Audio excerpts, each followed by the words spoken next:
bienvenue. Ici, nous explorons le monde avec calme et curiosité, pour vous accompagner vers un sommeil doux et apaisé. Pensez à vous abonner et à laisser un like dès maintenant, car dans quelques instants, vous serez déjà prêt à dormir. Fermez les yeux, tout commence. Les origines anciennes du territoire. Le territoire que nous connaissons aujourd'hui sous le nom d'Israël possède une histoire ancienne, marquée par des transformations profondes et des mouvements humains significatifs. Dès la préhistoire, cette région située au croisement de voies commerciales majeures entre l'Afrique, l'Asie et l'Europe a attiré des groupes humains dont les traces archéologiques révèlent une présence continue. Les premières communautés y ont émergé dans un environnement marqué par des variations climatiques, des ressources naturelles diversifiées et une géographie au contraste saisissant. Les premières traces d'habitation humaine en cette terre remontent à plusieurs centaines de milliers d'années. Des objets taillés, découverts dans les grottes de la région, témoignent de l'existence de groupes de chasseurs-cueilleurs qui exploitaient les ressources locales avec ingéniosité. Ce mode de vie nomade, bien que rudimentaire, constitue la base d'une évolution progressive vers des formes plus complexes d'organisation sociale et économique. Il faudra attendre la fin du néolithique pour observer un véritable changement dans les modes de vie. Aux alentours de la 5e millénaire avant notre ère, plusieurs sites révèlent l'apparition de communautés sédentaires. Ces groupes commencent à développer l'agriculture, cultivant céréales et légumineuses, et à domestiquer des animaux. Ils construisent des habitations en matériaux durables, ce qui témoigne d'une volonté d'ancrage dans un lieu précis. Cette transition vers la sédentarisation est primordiale, car elle marque le point de départ de civilisations plus complexes et hiérarchisées. Ces sociétés, tout en restant modestes, posent les bases d'une vie communautaire structurée. L'emplacement géographique du territoire joue un rôle crucial dans cette évolution. L'aire correspondant à l'actuel Israël est caractérisée par une diversité de paysages. Plaines fertiles, collines, bassins fluviaux et zones côtières. Cette variété environnementale permettait à différentes activités économiques de coexister, de l'agriculture à la pêche, en passant par le commerce de biens précieux. Le raccordement à des routes commerciales donnant accès à la Méditerranée, à la vallée du Nil et à la Mésopotamie contribue à faire de cette région un carrefour stratégique.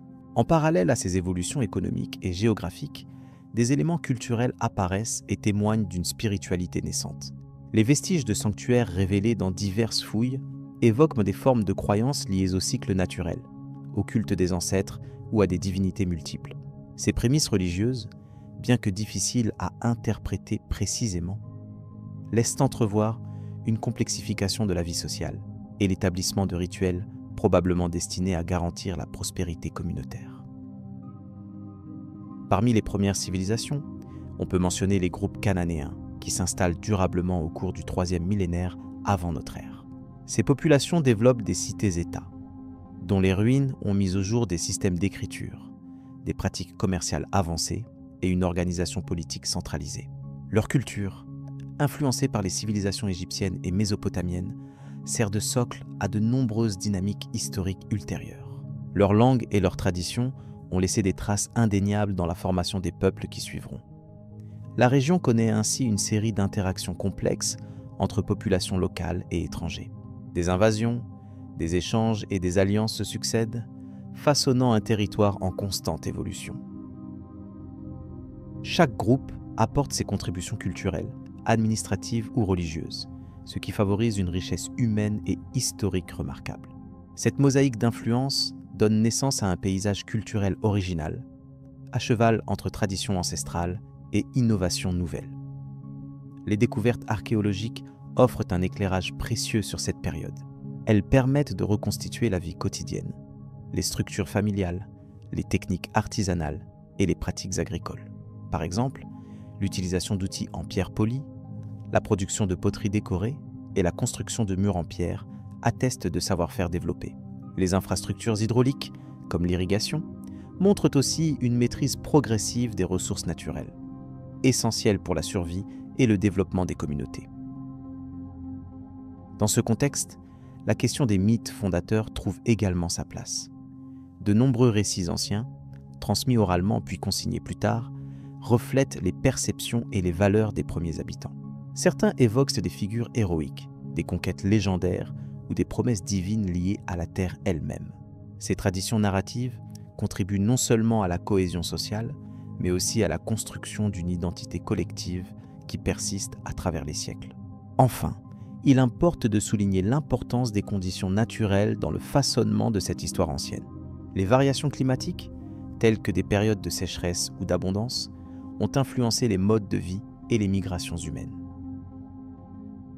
Les ressources en eau, la fertilité des sols et l'accès aux routes commerciales ont déterminé le succès ou l'échec des premières implantations.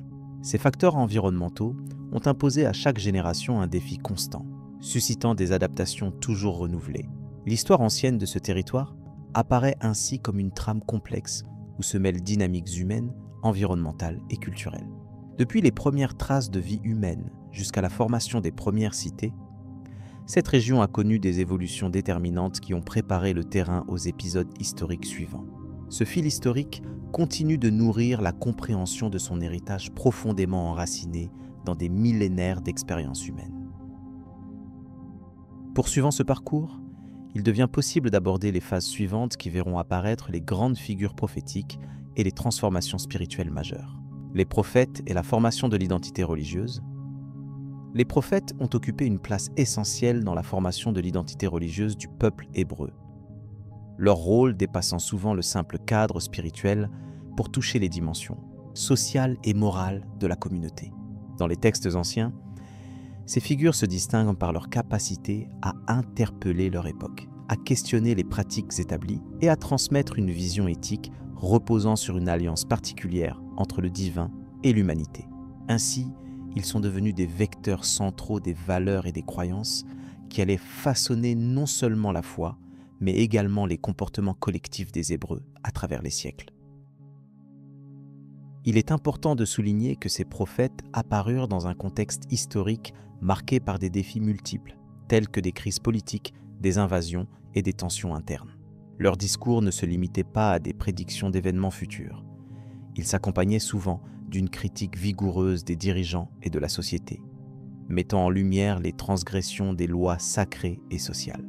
Cette fonction de rappel à l'ordre moral renforça l'idée que la fidélité à l'alliance divine impliquait un engagement constant envers la justice, la compassion et la sincérité. Parmi les figures prophétiques majeures, certaines se détachent par la richesse et la complexité de leur message. Ésaïe, par exemple, livre une vision qui embrasse à la fois la dénonciation des injustices de son temps et l'espérance d'une restauration future. Ces paroles, rapportées dans des écrits profondément influents, insistent sur la nécessité d'un cœur pur et d'une société bien ordonnée, où règne la paix fondée sur l'équité. Ce message, bien que formulé dans un cadre historique précis, transcende les époques et inspire encore aujourd'hui la compréhension éthique et spirituelle du judaïsme. Jérémie suscite une autre forme d'engagement prophétique, caractérisée par une sensibilité aiguë face aux souffrances du peuple et une invocation constante à la repentance. Son parcours est marqué par des épreuves personnelles et une solitude, reflétant la difficulté d'être porteur d'un message souvent rejeté ou incompris. Néanmoins, il demeure un symbole de persévérance dans la fidélité à la mission divine, illustrant combien le rôle du prophète pouvait s'accompagner de lourdes responsabilités et d'un isolement profond.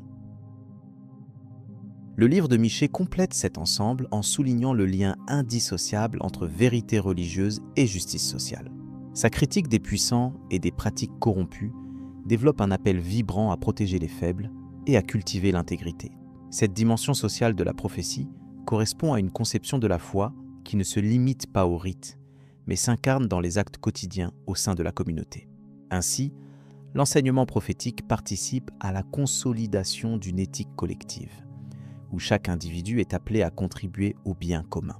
Il convient également d'évoquer Osée, dont la métaphore du mariage illustre avec force la relation entre Dieu et son peuple. Cette image, tout en manifestant l'amour et la fidélité attendue, met en garde contre l'infidélité spirituelle et ses conséquences. Le langage employé, souvent poétique mais rigoureux, renforce l'impact du message en articulant une théologie fondée sur la compassion et la réconciliation. Cette approche complète les autres enseignements en offrant une perspective émotionnelle sur la nature de l'alliance divine. Au-delà des prophètes majeurs, de nombreux autres messagers ont contribué à la richesse du corpus religieux. Leurs oracles, compilés dans divers livres, forment un tissu dense où se croisent exhortations, lamentations et annonces d'espérance. Ce patrimoine littéraire, qui a traversé les siècles, constitue une source précieuse pour comprendre les structures de pensée et les normes morales qui ont imprégné la société hébraïque. Il offre également un cadre de référence pour l'interprétation des événements historiques et des défis contemporains. L'importance de la tradition prophétique ne réside pas uniquement dans le contenu des messages, mais aussi dans leur mode de transmission. Ces paroles, d'abord orales, furent progressivement mises par écrit, participant à l'émergence d'une écriture sacrée qui allait influencer durablement la culture religieuse.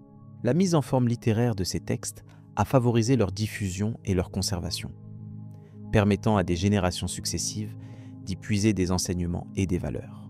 Cette évolution témoigne d'un souci constant de préserver l'authenticité du message tout en l'adaptant aux nouvelles réalités. Le rôle pédagogique des prophètes s'est manifesté dans leur capacité à offrir des repères clairs face aux incertitudes historiques. Leur discours invite à une réflexion sur la justice, la responsabilité individuelle et collective, ainsi que sur la relation entre l'homme et le sacré. Cette fonction a contribué à façonner une conscience morale cohérente et durable, fondée sur une alliance exigeante mais porteuse d'espérance. La réception de ces enseignements a ainsi renforcé l'identité religieuse, en ancrant la foi dans des principes universels et intemporels. L'impact des prophètes s'étend également à la dimension sociale et politique. Par leur critique des abus de pouvoir et leur appel à la réforme, ils ont joué un rôle dans la dynamique des transformations sociétales. Leur influence, bien que parfois contestée, a contribué à la réflexion sur l'organisation du pouvoir et la place de la justice dans la vie publique. Cette interaction entre le spirituel et le politique témoigne de la complexité de leur mission et de son importance dans le développement de la civilisation hébraïque. En analysant le contenu des prophéties, il est possible d'identifier une progression vers une conception plus abstraite et universelle de Dieu. Les premiers textes mettent l'accent sur des aspects concrets et territoriaux, tandis que les écrits ultérieurs insistent sur la transcendance divine et la portée éthique de la foi. Cette évolution marque une étape majeure dans la maturation religieuse, où la foi s'élève au-delà du particularisme pour embrasser des valeurs susceptibles d'inspirer et de guider d'autres peuples. Ainsi se manifeste une ouverture qui dépasse les frontières initiales. Enfin, il est essentiel de noter que la réception des prophètes ne s'est pas uniformément déroulée. Certains furent accueillis avec suspicion ou hostilité, leur message parfois ignoré ou déformé. Toutefois, avec le temps, leur autorité s'est consolidée au sein des traditions religieuses, conférant à leurs paroles une dimension sacrée et normative. Cette légitimation successive a assuré la transmission continue de leur héritage, qui demeure aujourd'hui fondamentale pour comprendre non seulement le judaïsme, mais aussi l'ensemble des spiritualités monothéistes apparues ensuite. Ainsi, le rôle des prophètes dans la formation de l'identité religieuse hébraïque apparaît comme une dynamique complexe mêlant parole, mémoire et engagement. Leur influence se manifeste dans une foi vivante, structurée autour de principes éthiques solides et d'une relation profonde avec le divin. Cette tradition prophétique continue d'éclairer le passé et d'inspirer la réflexion contemporaine, offrant des clés pour appréhender la continuité et les transformations de la spiritualité et de la culture du peuple d'Israël. Ces éléments permettent d'aborder la suite de notre exploration, où seront examinés les développements historiques qui ont suivi cette période fondatrice. L'époque des royaumes anciens. L'histoire d'Israël durant l'époque des royaumes anciens est marquée par une évolution politique complexe, jalonnée par la scission entre les royaumes d'Israël et de Juda. Initialement unis sous une monarchie centralisée, ces territoires se sont séparés en raison de divergences internes liées à des questions de succession et à des différences culturelles. Le royaume d'Israël prit son essor au nord, tandis que Juda persista au sud, chacun développant ses propres institutions et pratiques administratives.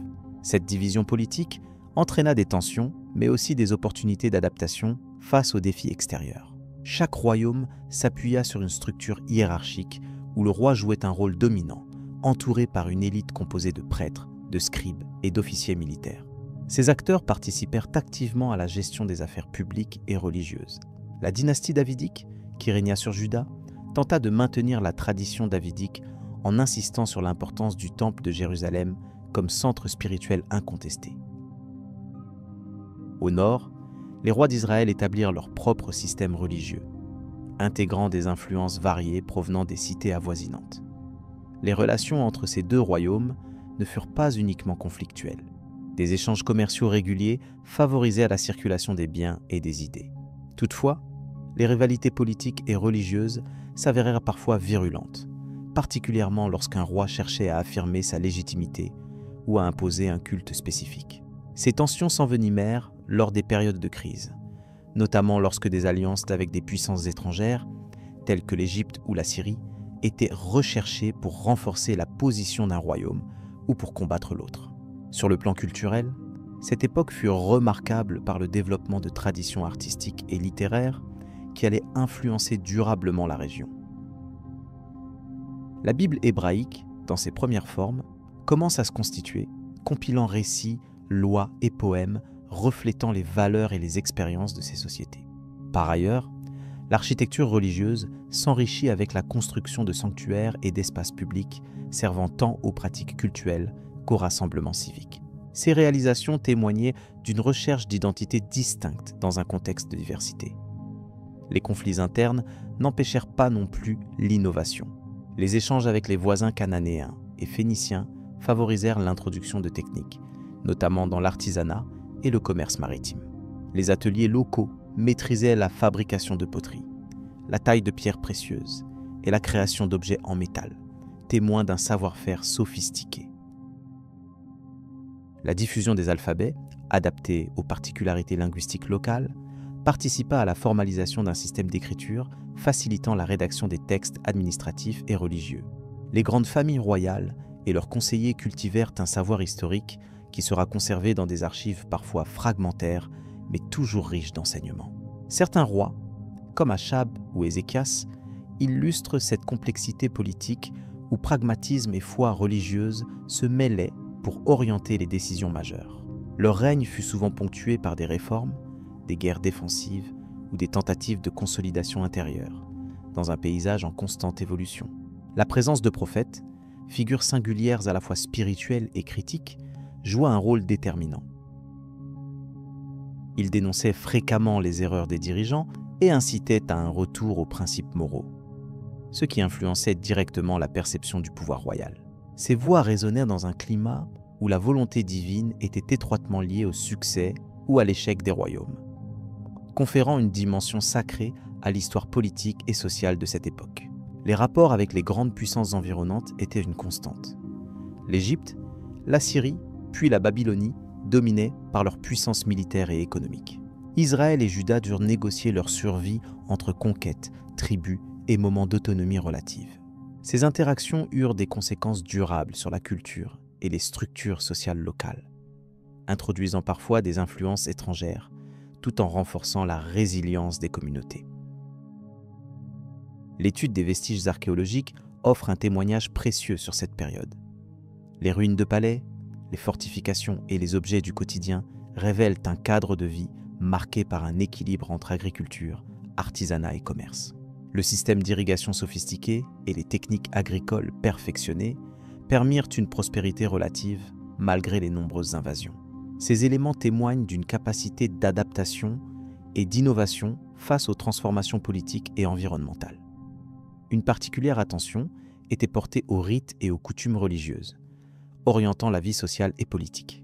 Le temple de Jérusalem, centre du culte yahviste, attira les pèlerins et symbolisa l'unité spirituelle pour Juda.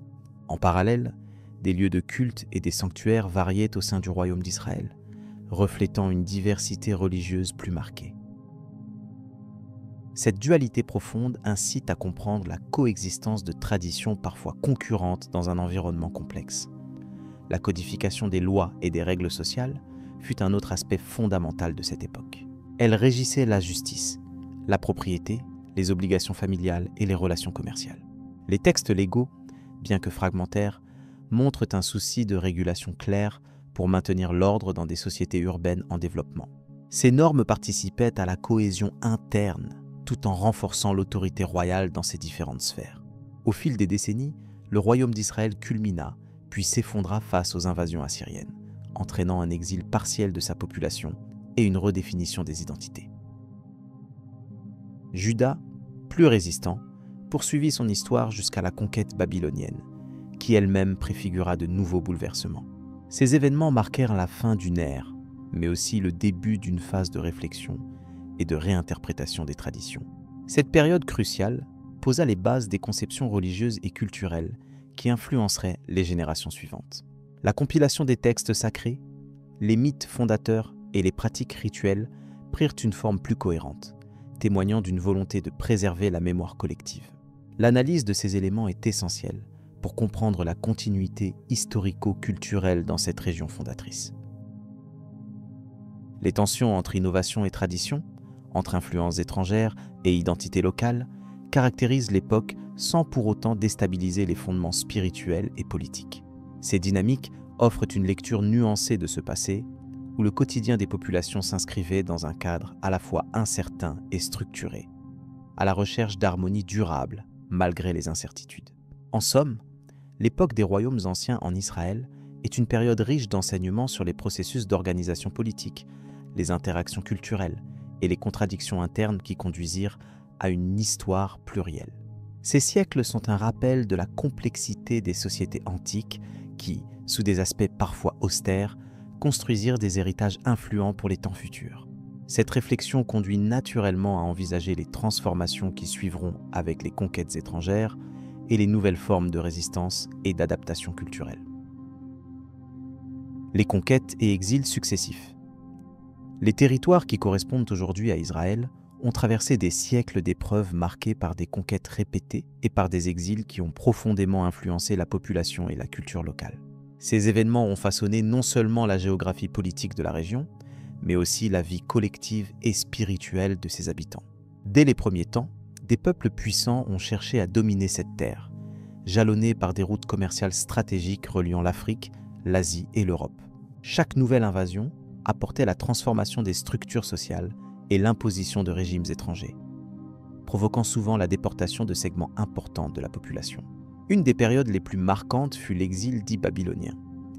Vers la fin du VIe siècle avant notre ère, les armées de Babylone, menées par Nabuchodonosor II, entrèrent à Jérusalem après un long siège.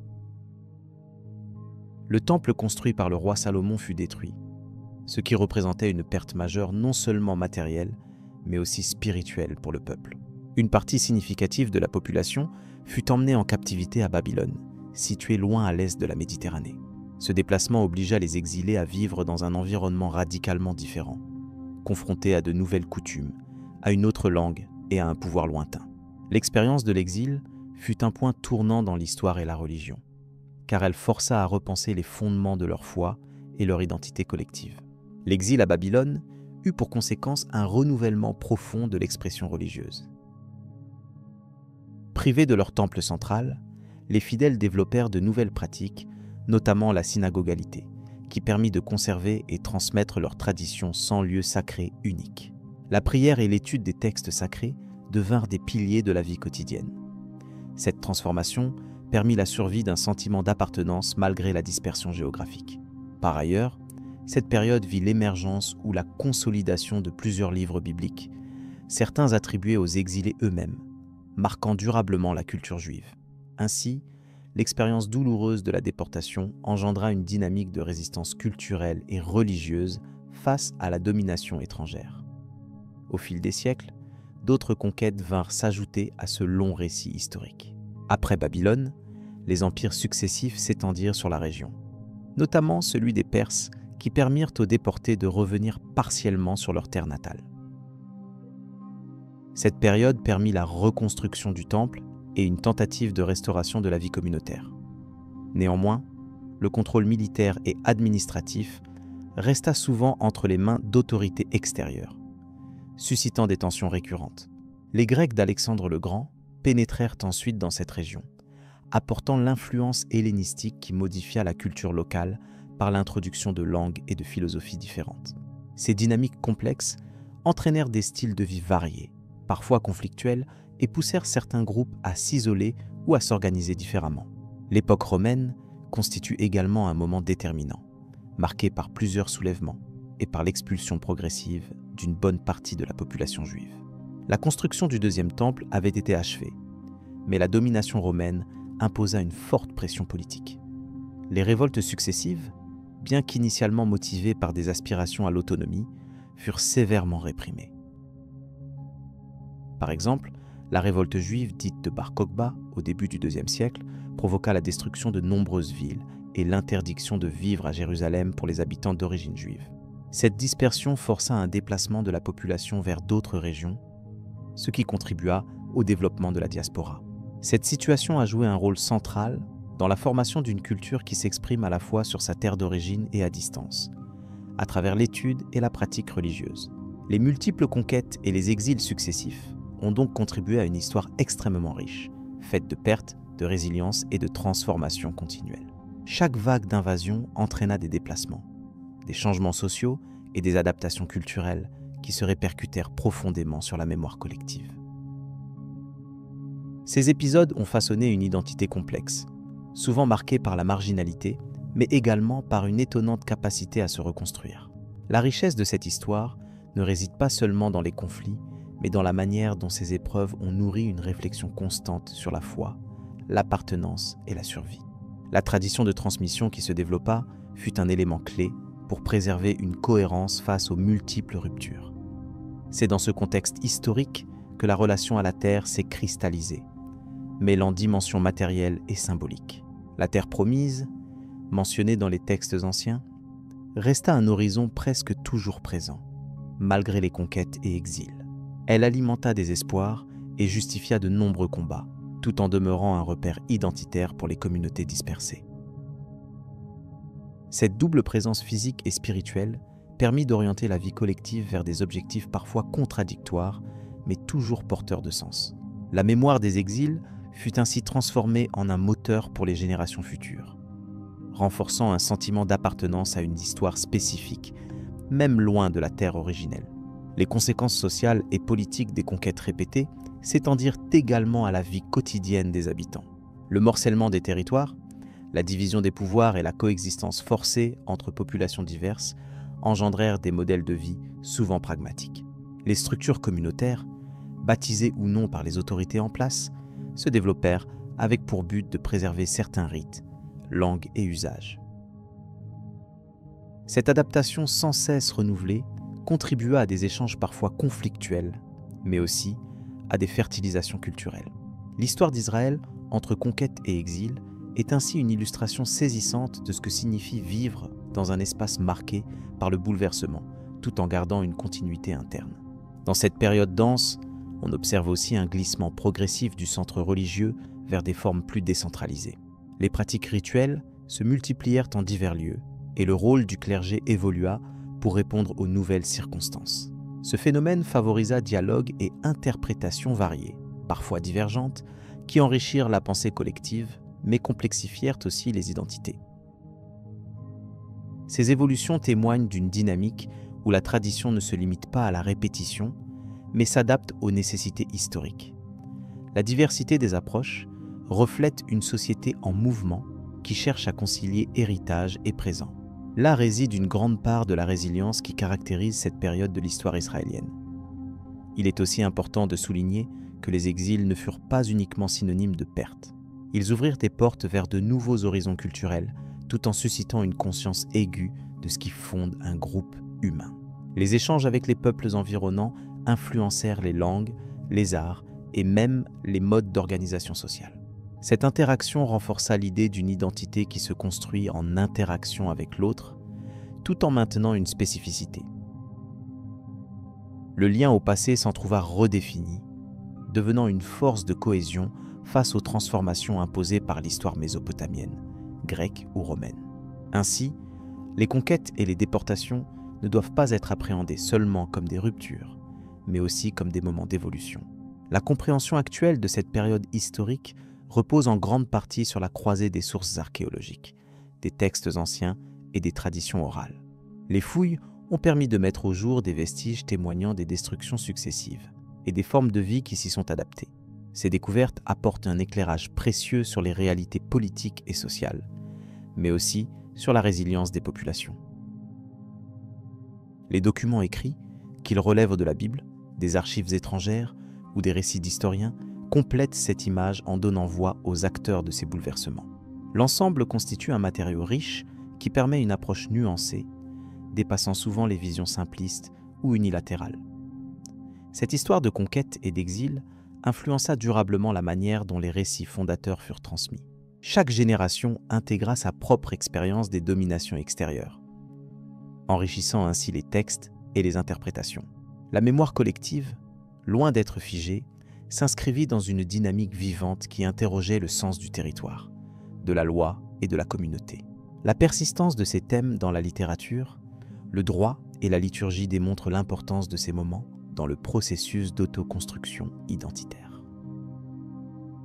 C'est par la connaissance patiente de ces strates historiques que les sociétés actuelles en Israël peuvent te penser dans leur complexité. Enfin, l'enchaînement des exils et des retours partiels souligna une quête constante d'équilibre entre intégration et différence. Cette dialectique nourrit toute une réflexion sur la place des communautés dans un contexte plus large, souvent marqué par la diversité ethnique et religieuse. La question de la souveraineté, longtemps éludée, devint progressivement centrale sous l'influence de ces expériences historiques. La mémoire des exils agit comme un rappel discret qu'une identité se construit dans l'histoire avec ses épreuves, et qu'elle nécessite un dialogue entre continuité et rupture. Cette prise de conscience prépare le terrain pour les développements ultérieurs, complexes et souvent conflictuels, de la région dès les siècles qui suivirent. Période hellénistique et influence étrangère.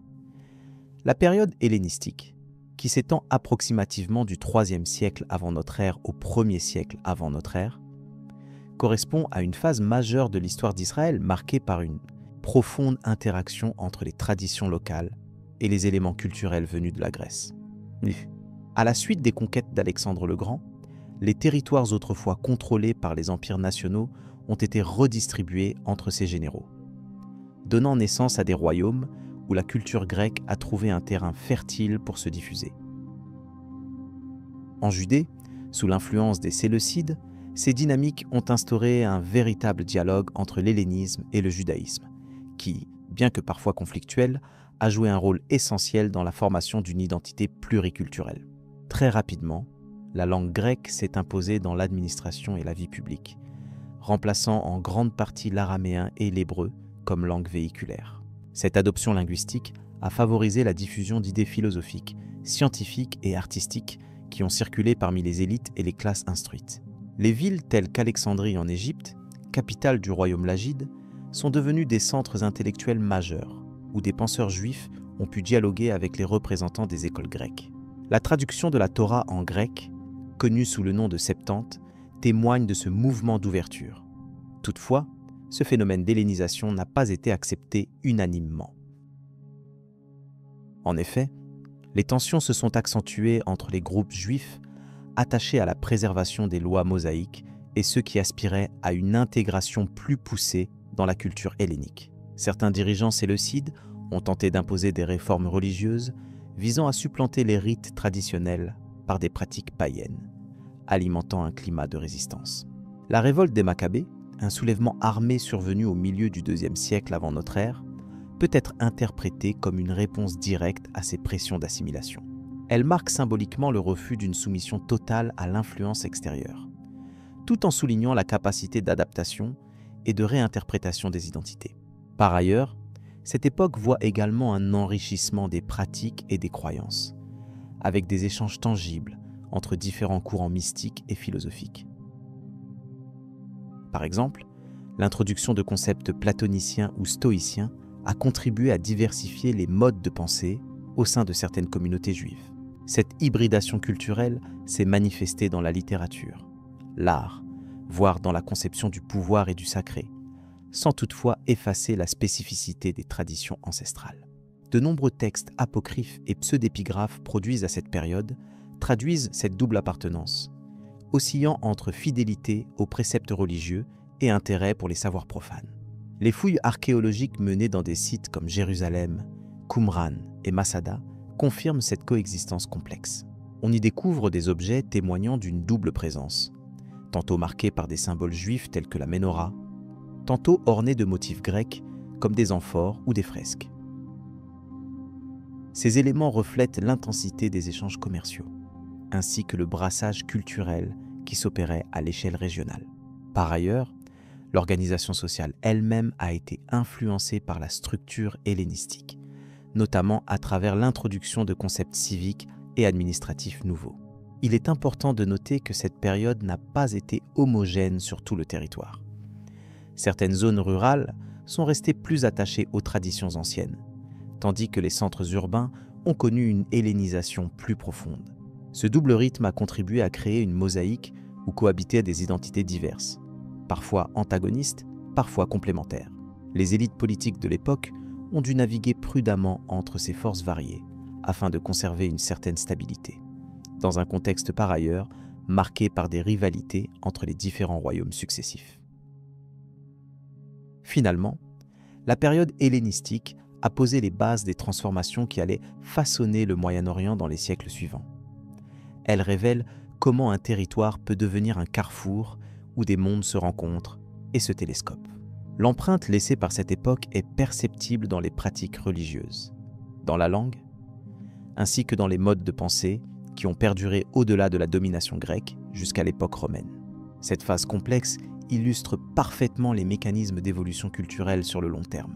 Après avoir exploré les profondes mutations provoquées par cette confrontation entre héritages locaux et influences venues de la Méditerranée orientale, il est désormais possible de se tourner vers la période suivante. Celle-ci est marquée par l'impact de la domination romaine, qui apportera à son tour son lot de défis et de changements, redéfinissant une fois encore le paysage politique et religieux du territoire. L'ère romaine et la diaspora juive. L'intégration de la région historique d'Israël à l'Empire romain marque un tournant décisif dans son évolution sociopolitique et religieuse. À partir du 1er siècle avant notre ère, cette région est devenue une province essentielle de cet empire vaste et puissant, servant de pont géographique et culturel entre l'Orient et l'Occident. Les Romains ont instauré une administration rigoureuse, favorisant à la fois la stabilité et l'exploitation économique. Cette période est caractérisée par des transformations profondes, tant dans la gouvernance locale que dans la vie quotidienne des populations juives et non juives. L'empreinte romaine se manifeste notamment par une urbanisation accrue et la construction d'infrastructures telles que routes, aqueducs et édifices publics. Ces constructions facilitent notamment le commerce et les déplacements, contribuant à une meilleure intégration économique de la région dans l'ensemble impérial. Toutefois, cette présence impériale suscite également des tensions, car les Romains imposent leur autorité et certaines pratiques culturelles, ce qui exacerbe les différences religieuses et sociales. Les Juifs, attachés à leurs traditions, réagissent diversement à ces changements imposés de l'extérieur. Au cours de cette période, les révoltes juives font écho à un mécontentement croissant envers l'administration romaine et ses interventions dans la sphère religieuse. Parmi ces soulèvements, la grande révolte de l'an 66 de notre ère est un moment clé. Elle débouche sur la destruction du Second Temple, un événement aux conséquences immenses pour la communauté juive. La démolition de ce lieu central de culte signe la fin d'une ère religieuse et sociale, engendrant une réorganisation profonde des pratiques cultuelles et une redéfinition de l'identité juive. La perte du temple provoque un déplacement du centre spirituel vers d'autres formes de pratiques religieuses, notamment l'étude des textes sacrés et le renforcement des communautés locales. Par ailleurs, la manière dont Rome réprime la révolte conduit à la dispersion des Juifs hors de leurs terres ancestrales, donnant naissance à la diaspora. Cette dispersion implique une implantation progressive des populations juives dans diverses régions du monde méditerranéen et au-delà, influençant à la fois leur mode de vie et leurs interactions avec d'autres cultures. Le phénomène de la diaspora influe également sur l'évolution du judaïsme lui-même. La nécessité de maintenir une cohérence religieuse et communautaire face à la dispersion géographique encourage le développement des écoles talmudiques et des synagogues, comme centres d'enseignement et de rassemblement. Ces structures deviennent des piliers autour desquels s'organise la vie religieuse et sociale des Juifs dispersés, permettant la préservation d'une identité partagée malgré la distance et les différences locales. Sur le plan social, l'époque romaine apporte des changements notables dans les conditions de vie des communautés juives. L'intégration dans l'économie impériale ouvre de nouvelles perspectives, mais expose aussi à des tensions liées à la coexistence avec d'autres groupes ethniques et religieux. Les Juifs vivent souvent en communauté stricte, cherchant à maintenir leurs coutumes et lois dans un paysage marqué par la diversité culturelle. Cette situation exige une adaptation constante pour préserver leur cadre de référence, tout en s'insérant dans un environnement extérieur souvent hostile ou indifférent. Par ailleurs, les contacts avec le monde gréco-romain influencent certains aspects culturels et intellectuels. Des échanges ont lieu autour de la philosophie, de la langue et des pratiques administratives. Cependant, cette influence reste modérée, car l'attachement aux traditions bigones prévaut dans la majorité des cercles juifs. Le conservatisme religieux rencontre ainsi des courants plus ouverts à l'influence hellénistique, reflétant les tensions internes au sein des populations judéennes. L'époque romaine témoigne aussi d'une complexification des identités religieuses et ethniques. Aux groupes juifs traditionnels s'ajoutent d'autres entités, notamment les Samaritains et les premiers chrétiens, eux-mêmes nés dans un contexte de transformation religieuse. Cette coexistence engendre parfois des conflits religieux et sociaux, mais révèle aussi la richesse d'un paysage pluriel où la quête de sens et d'appartenance se manifeste sous diverses formes. La relation entre ces groupes et l'autorité romaine varie selon les périodes et les politiques mises en œuvre. À l'issue de la première phase de l'occupation romaine, la région connaît des changements majeurs sous l'impulsion d'empereurs comme Hadrien. Ce dernier impose des mesures restrictives sur les pratiques juives, ce qui provoque une seconde grande révolte entre l'an 130 et l'an 137 de notre ère. La conséquence la plus célèbre est la transformation progressive de Jérusalem en une ville romaine païenne, avec un changement de nom symbolique et des mesures destinées à effacer la mémoire juive locale. Ces actions renforcent la diaspora et modifient durablement le paysage religieux. Le temps de l'Empire romain est également celui de l'effervescence intellectuelle et théologique. Malgré les difficultés et les persécutions, les communautés juives parviennent à élaborer et consolider des corpus de lois, d'interprétations et de commentaires. Ces travaux, connus sous le nom de Talmud, deviennent fondamentaux pour le maintien de la cohésion et la transmission des savoirs. Ils témoignent de la capacité de la diaspora à structurer son identité en dépit de l'éclatement territorial. D'un point de vue géopolitique, la région historiquement appelée Judée fait l'objet d'un contrôle étroit, mais jamais d'une assimilation complète. La diversité des populations, la résistance culturelle et la complexité des stratégies romaines illustrent la difficulté de Rome à gouverner cet espace sans provoquer des réactions vives.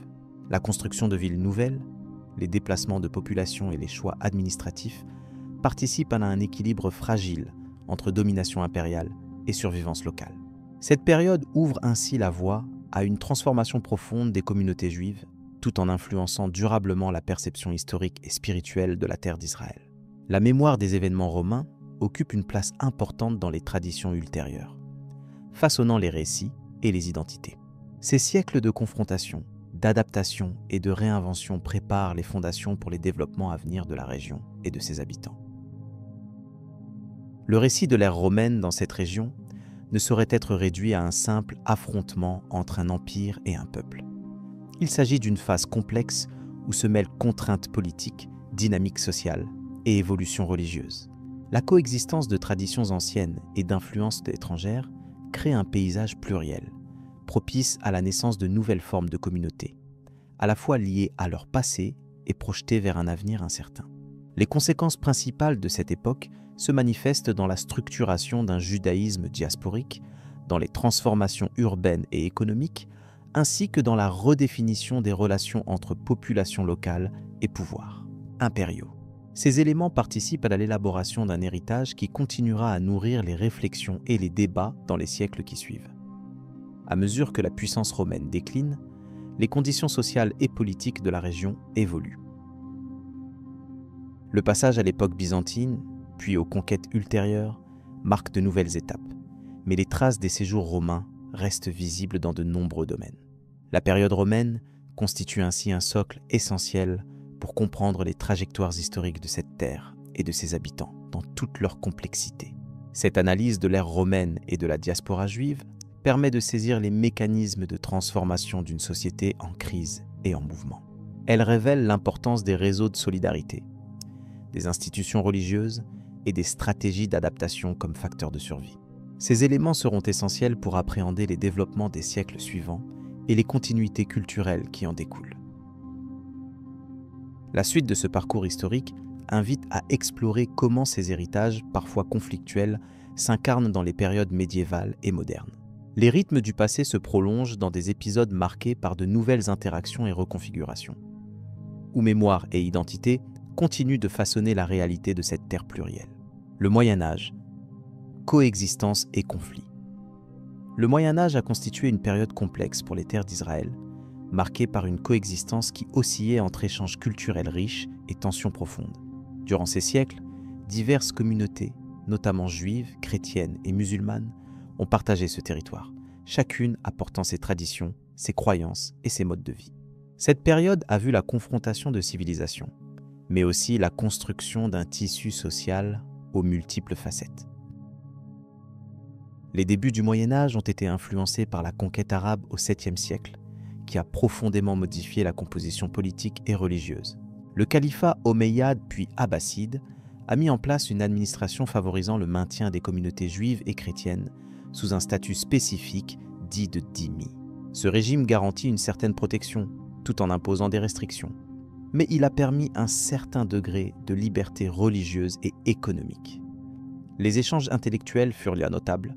La présence de savants juifs et musulmans a favorisé la traduction et la transmission de textes philosophiques et scientifiques. Jérusalem, en particulier, est demeurée un centre spirituel important, attirant pèlerins et érudits. Les conflits ne sont cependant jamais très loin. Les tensions sociales et religieuses surgissant périodiquement en raison notamment des fluctuations du pouvoir politique et de la pression des différentes factions. Au cours du XIe siècle, les croisades ont introduit une nouvelle dynamique. Les armées chrétiennes venues d'Europe ont cherché à reprendre le contrôle des lieux saints, déclenchant une série de confrontations militaires, mais aussi une organisation politique différente. La construction de royaumes francs a apporté une domination étrangère, modifiant l'équilibre entre communautés. Le climat était autant celui de la guerre que de la coexistence fragile, avec des moments de paix ponctués de violences sanglantes. Durant cette époque, les communautés juives ont su préserver leur identité culturelle et religieuse, malgré les persécutions et les épisodes de massacres. Elles ont développé des centres d'études et maintenu les pratiques rabbiniques et liturgiques. Parallèlement, la culture musulmane s'est renforcée avec des courants mystiques et des écoles juridiques locales. Le christianisme, structuré autour des ordres religieux et des institutions ecclésiastiques, a joué un rôle majeur dans la gestion des territoires conquis. Les interactions économiques étaient également essentielles. Les marchés de la région permettaient l'échange de biens venant de différentes parties du monde méditerranéen et au-delà. Des produits agricoles, des tissus, des épices et de l'artisanat circulaient, créant un réseau commercial dynamique. Ces échanges favorisaient indirectement la cohabitation, car ils nécessitaient un minimum de coopération entre communautés aux intérêts partagés. Malgré cette nécessité de collaboration, plusieurs épisodes de persécution sont à noter. Les violences intervallaient souvent lors des bouleversements politiques, lors d'instabilité ou de changements de régime. Des expulsions, confiscations et parfois des massacres ont endeuillé les populations juives et chrétiennes, laissant des traces profondes dans la mémoire collective. La peur et l'incertitude accompagnaient ces périodes troubles, fragilisant le tissu social. La compréhension de cette époque appelle à reconnaître cette dualité entre conflit et échange, violence et dialogue. Les sociétés médiévales en Israël étaient loin d'être monolithiques, elles reflétaient une mosaïque d'identités qui ont contribué, malgré les difficultés, à façonner la diversité culturelle et religieuse actuelle. Ces siècles ont posé des bases importantes pour les relations futures entre les communautés. À la fin du Moyen-Âge, les tentatives de reconquête par les armées musulmanes, notamment sous Saladin, ont redessiné la carte politique et renforcé la reprise du contrôle musulman sur Jérusalem. Ce changement s'est accompagné de nouvelles politiques envers les populations non musulmanes, plus conciliantes dans certains cas, plus sévères dans d'autres. Le paysage religieux et social continuait donc d'évoluer sous l'influence de dynamiques multiples. Ainsi, cette période offre une riche matière à l'analyse historique car elle éclaire la complexité des relations humaines dans un espace chargé de symboles. L'empreinte laissée par le Moyen Âge façonne encore aujourd'hui la compréhension des équilibres fragiles qui traversent cette région. La mémoire collective garde les souvenirs des succès et des douleurs, tandis que les traces archéologiques et écrites témoignent de cette époque dense et variée. La coexistence médiévale est souvent idéalisée ou caricaturée. Or, la réalité fut souvent plus nuancée et parfois cruelle. C'est dans cette ambivalence que s'ancre l'histoire, loin des simplifications. Appréhender ces siècles suppose d'intégrer la complexité des enjeux, des peuples et des cultures, en dépassant les visions unilatérales pour comprendre un passé qui éclaire le présent. La richesse de cette histoire transcende les conflits pour révéler comment les différences ont coexisté, se sont parfois mêlées et continuent d'influencer les identités. Ces éléments sont essentiels pour envisager la suite du récit historique, où les transformations brandies par les conquêtes ottomanes et les bouleversements modernes viendront redéfinir une nouvelle page du destin de cette terre. Le mandat britannique et les prémices du conflit moderne. Le mandat britannique, établi à la suite de la Première Guerre mondiale, marque une étape décisive dans l'histoire complexe de la Palestine. Après l'effondrement de l'Empire ottoman, cette région est placée sous administration britannique grâce au mandat confié par la Société des Nations. Cette période, qui s'étend d'environ 1916 à 1948, est caractérisée par un entrelacement étroit entre les aspirations nationales de différentes communautés et les ambitions coloniales d'une puissance extérieure. Les Britanniques héritent d'un territoire pluriculturel et plurireligieux, où cohabitent principalement des populations arabes palestiniennes et une communauté juive en croissance. Cette dernière voit dans le mandat une opportunité pour renforcer sa présence historique à travers le mouvement sioniste, qui vise à établir un foyer national juif conformément à la déclaration Balfour de 1917. Cette déclaration officielle soutient l'idée d'un foyer juif tout en précisant que les droits civils et religieux des communautés non juives existantes devront être préservés. Dès les premières années du mandat, la situation s'avère délicate. Les autorités britanniques jonglent entre leurs engagements internationaux, les promesses faites aux différentes communautés et la réalité sur le terrain. La présence croissante de colons juifs incite à des frictions avec la population arabe majoritaire, qui perçoit ces mouvements comme une menace directe à sa souveraineté et à ses terres. Ces tensions s'expriment à travers des manifestations, des violences sporadiques et une montée graduelle des revendications politiques et territoriales. Sur le plan économique, la Palestine connaît des transformations importantes. L'investissement étranger, notamment juif, dans l'agriculture, l'industrie et les infrastructures contribue à moderniser certaines régions, mais accroît aussi les disparités entre communautés. La croissance démographique, associée à une urbanisation progressive, agrandit les fractures sociales. Paradoxalement, la coexistence reste encore majoritairement pacifique dans certains secteurs, bien que le spectre de la violence ne soit jamais loin. Le rôle des autorités britanniques est souvent perçu comme ambigu. Elles tentent d'instaurer un équilibre entre les communautés, tout en maintenant leur contrôle politique et militaire. La création de structures administratives et judiciaires reflète cette volonté, quoique leur efficacité soit régulièrement remise en cause par les différents acteurs locaux. Les gouverneurs britanniques changent plusieurs fois, chacun adaptant sa politique à l'évolution de la situation. Parfois avec des méthodes répressives, parfois par des initiatives de dialogue. Durant les années 20 et 30, les mouvements nationaux juifs et arabes se structurent de manière plus organisée. Les institutions juives développent des réseaux éducatifs, culturels et paramilitaires, renforçant le sentiment d'appartenance nationale et la préparation à d'éventuels conflits. De leur côté, les dirigeants arabes réclament davantage d'autonomie et dénoncent ce qu'ils considèrent comme une colonisation déguisée. Ces revendications s'accompagnent parfois d'émeutes, telles que celles de 1929 et 1936, qui secouent profondément le pays et signalent un durcissement des positions. Le contexte international influe également sur le déroulement du mandat. La montée des tensions en Europe, la crise économique mondiale et les changements dans les politiques coloniales britanniques pèsent sur les décisions prises en Palestine. Le rapport Peel de 1936 propose une partition du territoire, mais cette initiative échoue à cause de l'opposition des deux camps. Le mandat devient dès lors un champ de bataille politique et diplomatique, un prélude aux conflits qui marqueront la moitié du XXe siècle. L'Holocauste, qui ravage l'Europe dans les années 40, accentue la pression pour une solution favorable aux réfugiés juifs. Les nouvelles vagues d'immigration intensifient le climat d'insécurité et de confrontation. Les groupes armés juifs, tels que l'Irgun et la Haganah, adoptent des stratégies variées, oscillant entre collaboration avec les Britanniques et résistance armée. Les autorités britanniques, épuisées par la guerre mondiale et confrontées à des troubles croissants, tentent des mesures restrictives qui aggravent les tensions. En parallèle, la communauté arabe palestinienne se mobilise pour défendre ses intérêts face à ce qu'elle perçoit comme une perte progressive de contrôle sur son territoire. Le Conseil arabe et d'autres organisations militantes émergent, parfois avec des soutiens régionaux. Les affrontements locaux deviennent plus fréquents, annonçant une escalade inévitable. Le mandat britannique apparaît alors de plus en plus comme un régime en déclin, incapable de concilier les aspirations divergentes. À la fin du mandat, en 1948, la situation est explosive. Le retrait britannique ouvre la voie à la déclaration d'indépendance israélienne et aux conflits armés qui suivront. Cette période jette les bases des oppositions qui perdurent jusqu'à aujourd'hui.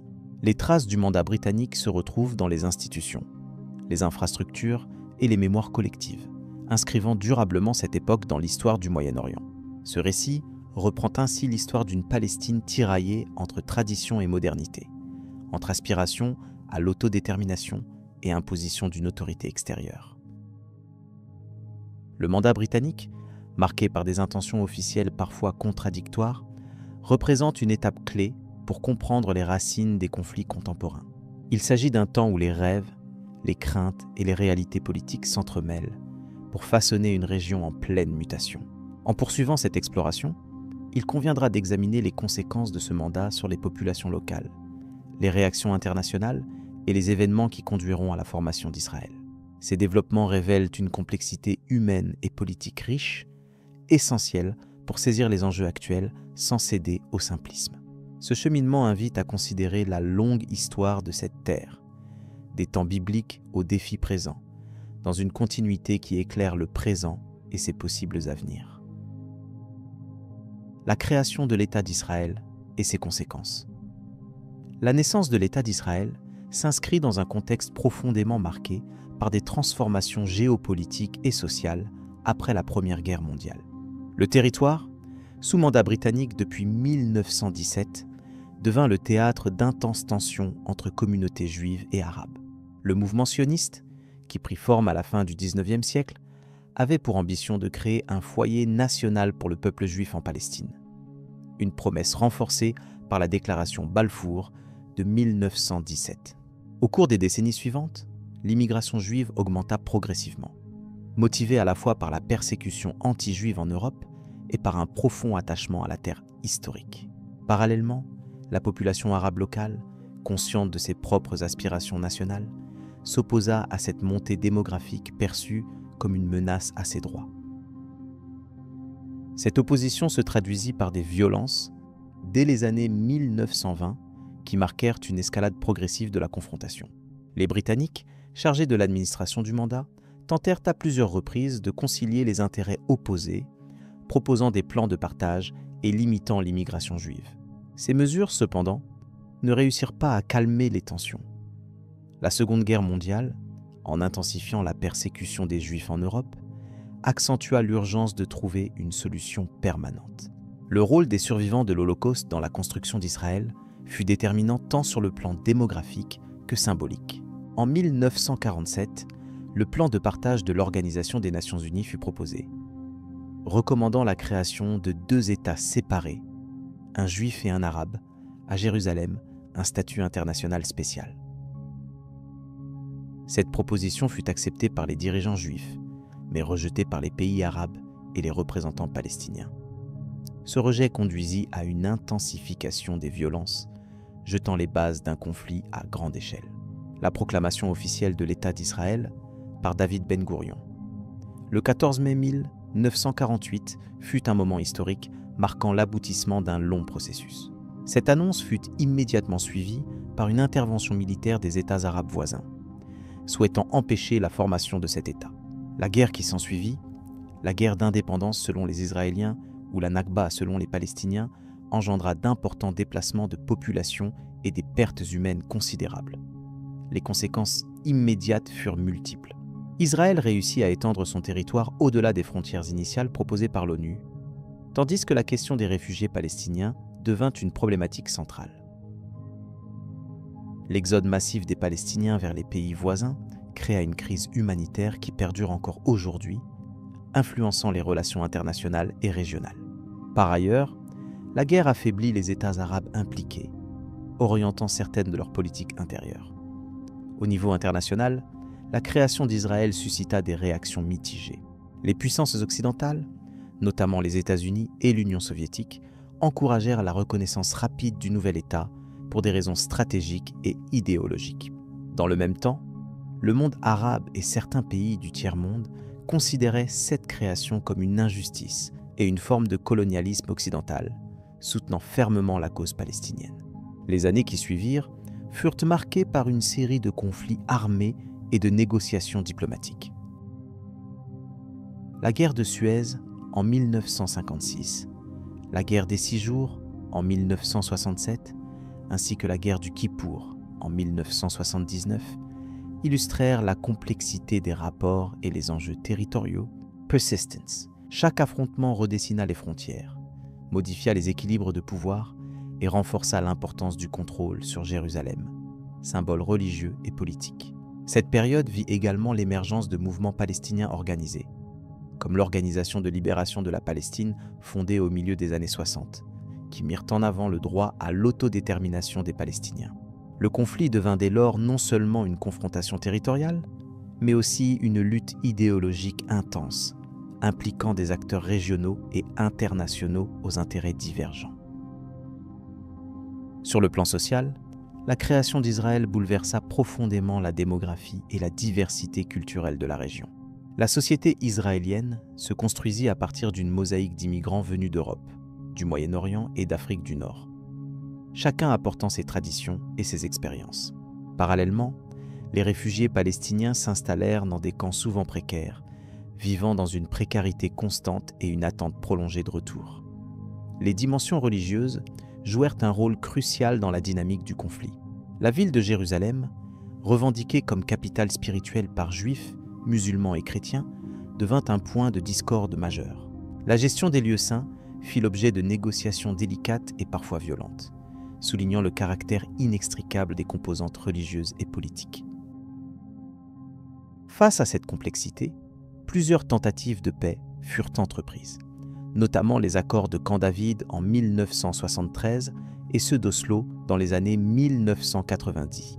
Ces initiatives, bien que partiales et souvent fragiles, témoignaient d'une volonté conjointe d'aboutir à une coexistence pacifique, même si les obstacles restaient nombreux et profonds.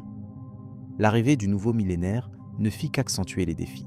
Les intifadas, soulèvements populaires palestiniens, témoignèrent de la radicalisation d'une partie de la population face à l'absence de progrès dans les négociations.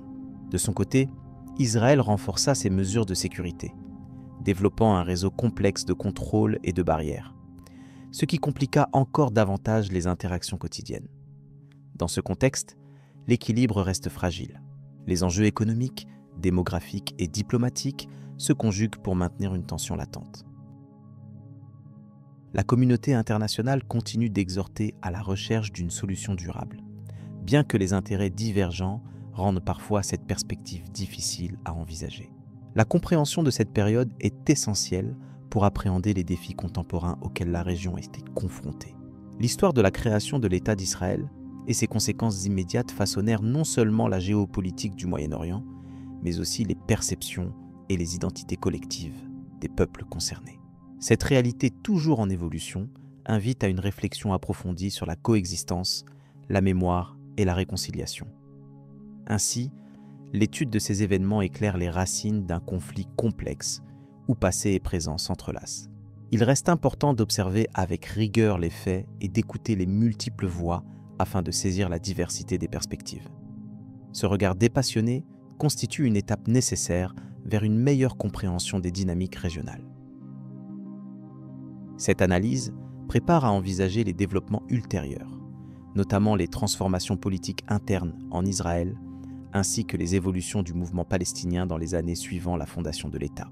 Ces éléments formeront la base des réflexions prochaines pour poursuivre cette exploration historique sans rupture. Les conflits majeurs du XXe siècle. Le XXe siècle fut une période marquée par des bouleversements profonds et une succession de conflits qui ont fortement impacté la région d'Israël ainsi que ses habitants. Ces événements ne peuvent être compris sans considérer les contextes politiques, sociaux et historiques complexes qui les ont précédés et accompagnés. Dès les premières décennies du siècle, les tensions entre les différentes communautés implantées en Palestine mandataire britannique ont commencé à s'intensifier, prélude aux affrontements à venir. Les liens historiques et religieux qui unissent les peuples de cette terre ont souvent été au cœur des revendications nationales et territoriales, alimentant les oppositions. La déclaration Balfour, en 1916, promouvant l'établissement d'un foyer national juif en Palestine, a marqué un tournant, suscitant à la fois espoir et opposition. Cette déclaration a été particulièrement contestée par la population arabe locale, qui voyait dans ce projet une menace à sa souveraineté et à son mode de vie établi depuis des siècles. Durant les années 20 et 30, les heurts se sont multipliés entre les communautés juives et arabes, ainsi qu'avec les autorités britanniques en charge du mandat. Parmi les épisodes les plus significatifs figurent les révoltes arabes autour de 1929 à 1939, qui reflétaient le refus de voir se consolider la présence juive sur la terre palestinienne. Ces révoltes ont conduit à des mesures sécuritaires strictes qui n'ont fait qu'exacerber les tensions, préparant le terrain pour des conflits plus vastes après la Seconde Guerre mondiale. La Shoah, qui s'est déroulée durant la guerre mondiale, a profondément influencé la conjoncture politique et humaine de la région. L'extermination massive des Juifs européens a ravivé l'urgence du projet sioniste et renforcé la détermination à créer un État sécurisé et souverain. À la fin du conflit global, les Nations Unies ont proposé en 1947 un plan de partage de la Palestine, qui visait à instaurer 2 États indépendants, un juif et un arabe, avec Jérusalem sous administration internationale. Cette résolution a été acceptée par les représentants juifs mais rejetée par les États arabes voisins, entraînant une escalade des violences. La guerre d'indépendance d'Israël en 1948 constitue une étape fondatrice, opposant les forces nouvellement constituées à une coalition de pays arabes. Ce conflit a provoqué des déplacements massifs de population, notamment des Palestiniens devenus réfugiés, un événement commémoré sous le terme de Nakba, signifiant catastrophe. Israël a réussi à consolider son existence et étendu son territoire au-delà des frontières prévues par le plan de partage. Cette réalité nouvelle a posé les jalons des conflits futurs, alimentant rancune et ressentiment durables. Les décennies suivantes ont vu plusieurs autres guerres majeures affecter la région, notamment la guerre des 6 jours en 1967. Ce conflit rapide a profondément modifié la configuration géopolitique en Israël et dans les territoires environnants, avec la prise de la Cisjordanie, de Gaza, du Sinaï et du plateau du Golan. Ces acquisitions territoriales ont suscité de nombreux débats au niveau international et ont été à l'origine d'une nouvelle dynamique dans les rapports entre Israël et ses voisins. Les initiatives diplomatiques se sont multipliées pour tenter de résoudre ces différends, parmi lesquels les accords de Camp David en 1978 ont marqué une avancée historique. Cette rencontre a abouti à un traité de paix entre Israël et l'Égypte, premier du genre entre Israël et un pays arabe, apportant un soulagement temporaire dans une région souvent agitée. Malgré cela, le conflit israélo-palestinien est resté persistant, avec des cycles de violence ponctués par des tentatives de négociation. Dans les années 90, les accords d'Oslo ont représenté une nouvelle étape importante, offrant un cadre pour la reconnaissance mutuelle et la perspective d'une solution à 2 États. Ces accords ont cependant fait face à des oppositions internes et à des obstacles extérieurs, limitant leur application effective. La complexité des revendications territoriales, des questions liées aux réfugiés et à la sécurité, a continué de freiner les avancées durables, laissant le conflit ouvert. Les années 2000 ont été marquées par une recrudescence des violences et des tensions, notamment avec l'intifada qui a éclaté en 2000. Ce soulèvement palestinien a confronté la population civile israélienne et les forces de sécurité à une violence persistante, bouleversant la vie quotidienne des deux côtés. Les réponses militaires et sécuritaires ont souvent exacerbé les divisions, engendrant des pertes humaines considérables et des souffrances profondes. Malgré ces périodes difficiles, des efforts continus ont été déployés pour relancer le dialogue et rechercher des solutions pacifiques. Diverses initiatives internationales, y compris celles des Nations Unies et des puissances mondiales, ont tenté de favoriser des compromis et de réduire les tensions. Ces tentatives mettent en lumière l'importance d'un engagement constant et d'une compréhension mutuelle dans la quête d'une paix durable. La région d'Israël, riche d'une histoire millénaire, illustre comment des conflits enracinés dans des histoires, des cultures et des territoires partagés peuvent engendrer des antagonismes persistants. La complexité des enjeux et la diversité des acteurs impliqués rendent les solutions encore plus délicates. Néanmoins, il demeure essentiel de considérer les multiples perspectives pour appréhender pleinement ces événements et leurs conséquences. Ce récit des conflits majeurs du XXe siècle en Israël montre à quel point les évolutions politiques et sociales sont liées à des traumatismes profondément ressentis par les populations concernées. La mémoire collective, façonnée par ces expériences, influence encore aujourd'hui la manière dont les acteurs perçoivent l'avenir de la région. La poursuite de la paix reste un défi central que la communauté internationale continue de suivre avec attention. En analysant ces épisodes, on comprend mieux l'importance des efforts diplomatiques malgré les obstacles. Ils traduisent une volonté de réconciliation nécessaire pour transformer la région et ouvrir la voie à une coexistence pacifique. Cette réflexion ouvre naturellement la perspective sur les développements plus récents et sur les dynamiques contemporaines qui seront explorées dans la suite de ce récit. La société israélienne contemporaine. Sur le plan démographique, la population israélienne comprend principalement des Juifs, mais aussi des Arabes palestiniens, dont beaucoup possèdent la citoyenneté israélienne. Cette composante arabe représente une part significative de la société et influence les dynamiques internes à différents niveaux, de la politique locale aux pratiques culturelles. En outre, il faut compter les groupes religieux variés au sein même de la communauté juive, allant des ultra-orthodoxes jusqu'aux laïcs, chacun avec ses modes de vie et ses rapports particuliers à l'État. L'économie israélienne exerce également une influence déterminante sur la société. Israël est reconnu pour son secteur technologique avancé, souvent qualifié de Startup Nation. Cette orientation vers l'innovation a permis un certain dynamisme économique et a renforcé la place du pays sur la scène internationale. Cependant, les inégalités économiques restent manifestes, notamment entre différents groupes sociaux ou régions. Par exemple, les citoyens arabes, ainsi que certaines communautés ultra-orthodoxes, sont souvent confrontés à des niveaux de pauvreté plus élevés que la moyenne nationale. L'éducation joue un rôle pivot dans la société israélienne. Le système éducatif est largement structuré autour de programmes nationaux qui veulent à la fois transmettre connaissances modernes et inculquer un sentiment d'identité nationale. Néanmoins, la diversité culturelle se traduit par des écoles distinctes, différenciant en partie les programmes entre populations juives de différentes origines ethniques et entre communautés juives et arabes. Cette organisation reflète non seulement la pluralité sociale, mais aussi les tensions parfois présentes dans la reconnaissance de l'autre. Les langues parlées en Israël témoignent aussi de cette richesse plurielle. L'hébreu, langue officielle, est la principale langue d'usage, y compris dans l'administration et l'enseignement.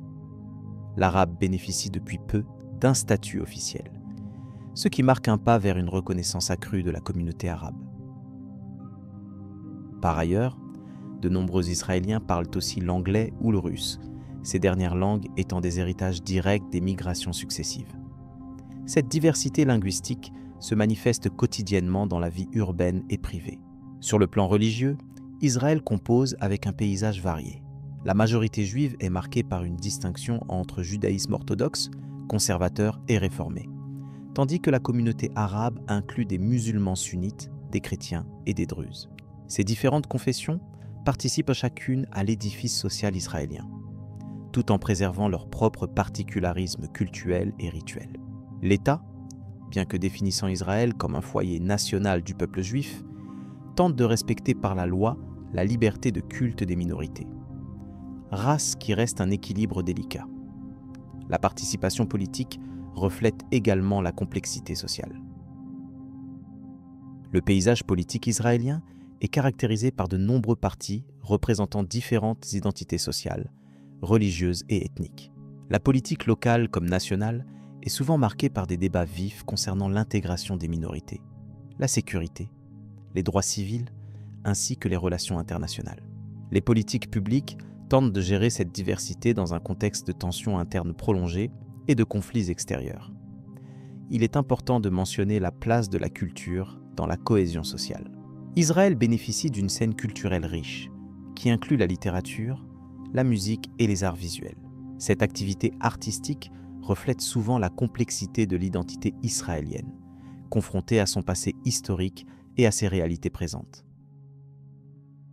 De nombreuses œuvres abordent les thèmes de la mémoire, du conflit et du dialogue interculturel, favorisant ainsi une compréhension plus large des différentes composantes de la société. L'intégration des immigrants constitue un autre aspect clé. Depuis la naissance de l'État, les flux migratoires ont rythmé la composition sociale. Chaque vague d'arrivants a rencontré des défis spécifiques à son installation, de l'adaptation économique à la reconnaissance culturelle. Les politiques d'absorption sont aujourd'hui plus structurées, cherchant à améliorer la réussite sociale et éducative des nouveaux venus tout en préservant le patrimoine culturel. Ce processus n'est pas exempt de tensions, mais reste central dans la définition de l'identité israélienne contemporaine. Malgré les tensions sociales, la vie quotidienne témoigne souvent d'une coexistence pacifique entre les diverses communautés. Dans les villes, il est courant de voir cohabiter des populations aux origines et styles de vie très variés. Ce brassage engendre des échanges interculturels qui influencent la gastronomie, les fêtes populaires et même certains modes de vie. Cet aspect contribue à construire un vivre ensemble au-delà des lignes ethniques ou confessionnelles, bien que des clivages subsistent. Les défis liés aux inégalités demeurent un élément important à considérer. Des écarts persistants touchent notamment les groupes minoritaires et certaines régions périphériques. La disparité en matière d'accès aux soins, à l'emploi ou à l'éducation reflète une réalité qui appelle à des réponses politiques et sociales renforcées. Par ailleurs, la question des droits civiques pour les différentes populations pose un enjeu constant dans les débats publics et institutionnels. Le rôle des médias est également significatif dans la construction de l'image sociale d'Israël. Les médias locaux reflètent la pluralité politique et sociale, avec des presses et chaînes spécialisées selon les groupes ethniques ou religieux. Cette fragmentation médiatique traduit une société fragmentée, mais aussi vivante, où les débats et la critique restent un moteur essentiel de la démocratie. Cependant, cette diversité peut aussi accentuer les divisions si elle alimente des représentations partiales. L'impact du conflit israélo-palestinien, bien qu'exclu du propos spécifique, demeure un facteur indirect affectant la société intérieure. Les périodes de tension influencent les dynamiques sociales, exacerbent parfois les divisions et pèsent sur le moral collectif. Cette réalité incite les acteurs sociaux à rechercher des formes de dialogue et d'entente au sein même de la société, malgré les difficultés.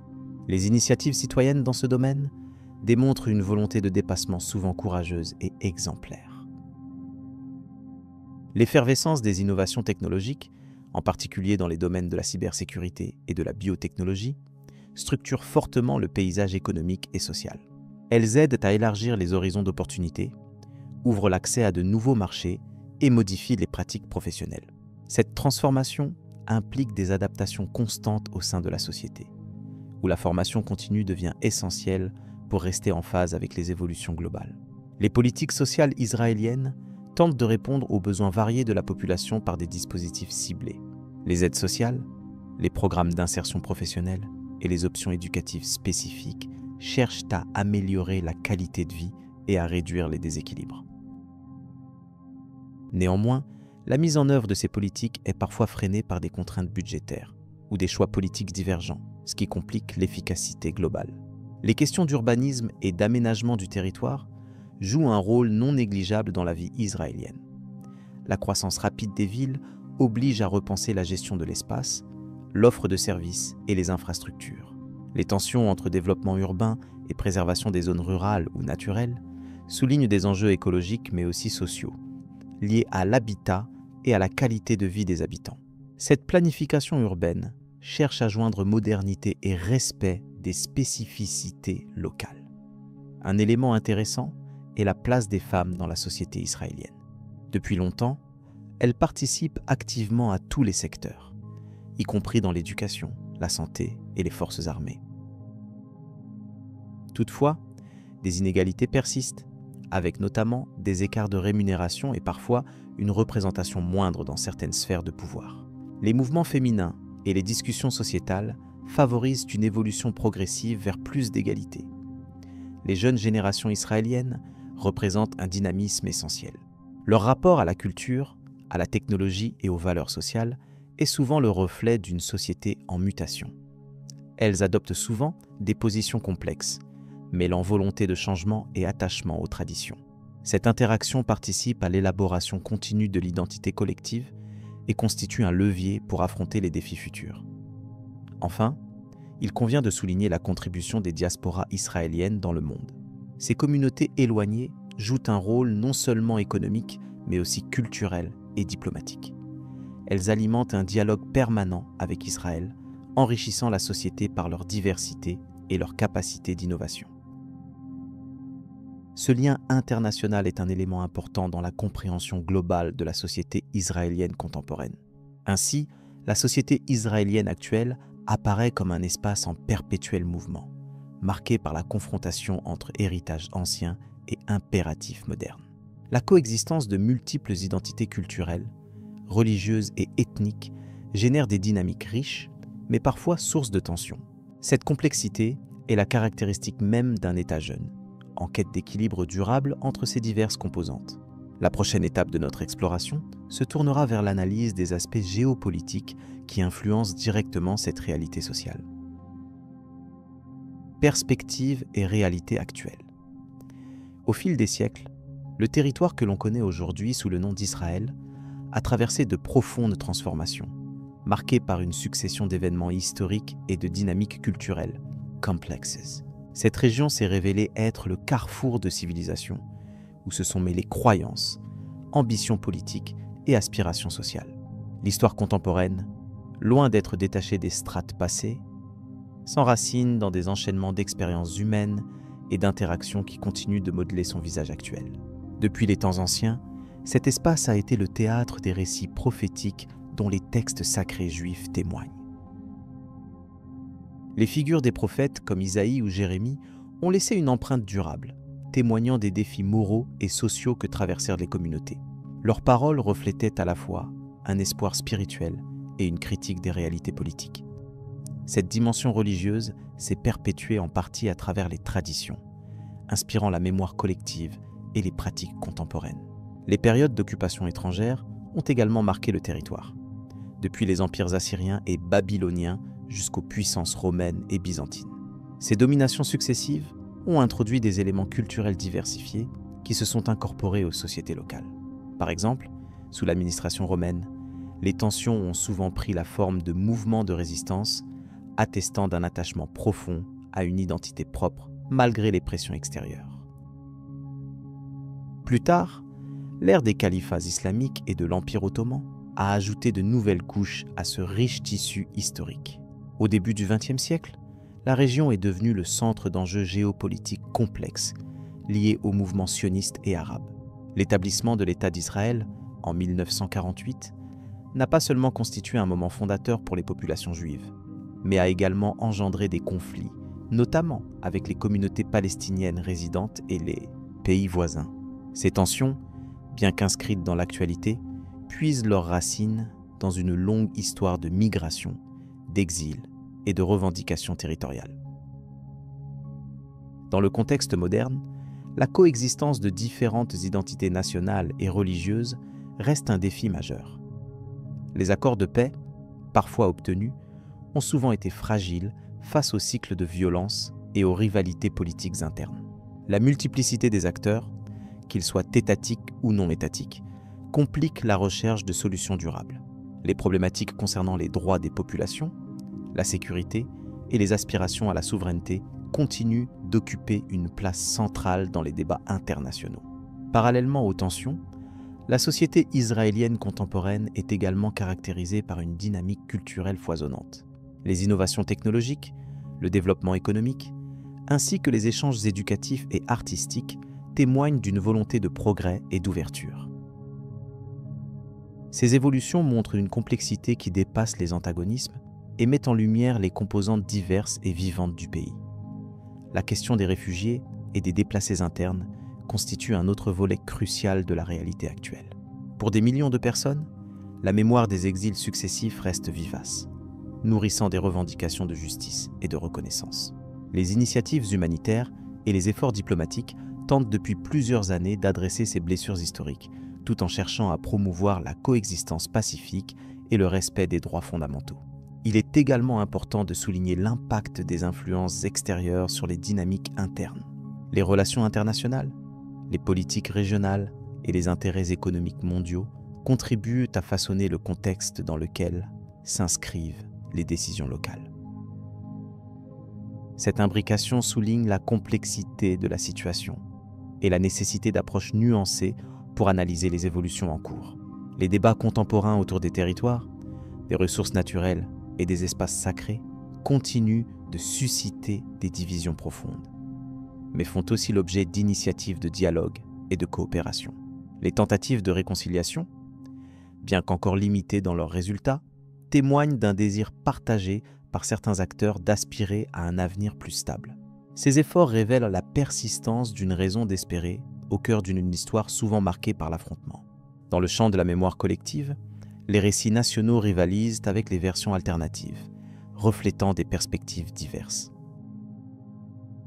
La pluralité des expériences exprimées dans la société israélienne, qui inclut juifs, arabes, druzes et autres communautés, souligne la pluralité des identités et des trajectoires. Cette diversité constitue à la fois une richesse et un défi pour la construction d'un consensus national. Les institutions éducatives et culturelles jouent un rôle central dans la transmission des savoirs et la formation d'une conscience historique partagée. Les programmes scolaires et les manifestations culturelles tentent d'intégrer les multiples facettes de l'histoire locale, en favorisant une approche critique et réfléchie. Ces dispositifs contribuent à ouvrir des espaces de réflexion et à encourager la compréhension mutuelle. Sur le plan politique, les partis aux orientations variées incarnent les tensions et les espoirs de la société. Les débats portant sur la nature de l'État, sa relation à la religion et le statut des minorités traduisent des enjeux fondamentaux. Ces discussions reflètent les défis liés à la démocratie, à la justice sociale et à la reconnaissance des différences, éléments essentiels pour une stabilité durable. L'environnement géographique, quant à lui, interagit étroitement avec la vie quotidienne et l'économie. Les ressources hydriques limitées, la diversité des climats et la présence de sites historiques façonnent les conditions de vie. La gestion durable de ces éléments est devenue une priorité afin de garantir un développement équilibré et une préservation des patrimoines naturels et culturels. La diplomatie israélienne a connu des évolutions notables au cours des dernières décennies, avec une ouverture progressive vers des accords bilatéraux et multilatéraux. Les démarches visant à normaliser les relations avec certains pays de la région illustrent un changement dans les approches stratégiques. Cependant, ces progrès coexistent avec la persistance de conflits non résolus qui entravent une paix pérenne. Le rôle des acteurs externes, tels que les Nations Unies, les États-Unis et l'Union européenne, demeure crucial dans l'appui aux négociations et la surveillance des accords. Leur implication reflète la dimension internationale du problème et la nécessité d'une coopération globale pour parvenir à des solutions justes. Ces interventions, toutefois, sont parfois perçues comme inégalement équilibrées selon les parties prenantes. La dimension sociale se manifeste également dans les disparités économiques et les questions d'intégration. Les défis liés à l'accès à l'emploi, à l'éducation et aux services de santé concernent différentes populations et nécessitent des politiques inclusives. Ces inégalités peuvent alimenter des ressentiments et compliquer les efforts de cohésion nationale. Les communautés religieuses continuent d'exercer une forte influence dans les sphères politiques et sociales. Leur présence assure le maintien de traditions ancestrales, tout en suscitant parfois des tensions liées à la sécularisation et aux libertés individuelles. La gestion de ces équilibres représente un enjeu délicat qui sollicite le dialogue entre autorités et représentants spirituels. Sur le plan démographique, la croissance de la population et les migrations influencent également la configuration du territoire. Les nouveaux arrivants participent à une diversification culturelle qui entraîne des adaptations sociales. Cet aspect dynamique souligne la nature évolutive de la société israélienne et son aptitude à absorber des changements. L'attention portée à la culture, à l'art et à la mémoire intervient comme un vecteur de compréhension et d'expression. Les musées, les festivals et les publications enrichissent le débat public et favorisent la rencontre entre les différentes composantes de la population. Ces activités contribuent à construire une identité partagée et à valoriser les héritages multiples. La technologie, enfin, transforme les modes de communication et d'information, ouvrant de nouvelles perspectives pour la diffusion des savoirs et le dialogue interculturel. L'utilisation des médias numériques permet une plus grande proximité entre les individus, tout en posant des questions sur les enjeux de la représentation et de la désinformation. Ces diverses dimensions illustrent combien la réalité israélienne, héritière d'un passé dense et contrasté, reste un sujet d'étude et de réflexion permanent. La capacité à comprendre les continuités et les ruptures historiques est essentielle pour appréhender les défis actuels avec lucidité. Cette analyse posée invite à considérer la complexité comme une ressource et non comme un obstacle. Dans cette optique, les perspectives d'avenir dépendent largement des choix politiques et sociaux réalisés aujourd'hui. Favoriser un climat de respect mutuel, d'équité et de coopération apparaît comme une condition nécessaire pour surmonter les divisions. L'implication active des jeunes générations, porteuses de nouvelles idées et sensibilités, pourrait jouer un rôle déterminant dans ce processus. L'histoire ancienne et récente se conjugue ainsi avec l'actualité pour dessiner un panorama où évoluent en parallèle conflits et dialogues, traditions et innovations. C'est dans cette tension constante que se déploie une réalité multiple, faite de contradictions parfois apparentes, mais aussi de possibilités pour un avenir plus apaisé. Ces perspectives nourrissent un dialogue continu, au croisement des mémoires et des projets où chaque acteur, qu'il soit local ou international, participe à la construction collective. L'écoute attentive des expériences diverses devient une clé pour réconcilier les intérêts et rapprocher les positions. À mesure que ces multiples éléments s'entrelacent, ils dessinent une trajectoire en mouvement, dans laquelle les événements passés éclairent les choix présents et orientent les espoirs futurs. Ce cheminement invite à prendre en compte la complexité des réalités vécues et à envisager des solutions équilibrées. En définitive, la situation contemporaine israélienne, avec ses tensions et ses avancées, constitue un terrain d'observation privilégié pour qui souhaite comprendre la manière dont l'histoire et la société interagissent. Élaborer une vision claire et ouverte permet de dépasser les simplifications et de saisir la richesse des expériences humaines qui s'y déploient. C'est en ce sens que cette réflexion s'achève, tout en préparant le terrain pour un approfondissement des questions à venir, dans la continuité d'un récit historique engagé mais détaché, orienté vers la compréhension et l'analyse sereine. Les prochaines pages proposeront ainsi une exploration complémentaire, toujours attentive à la complexité et au poids des héritages.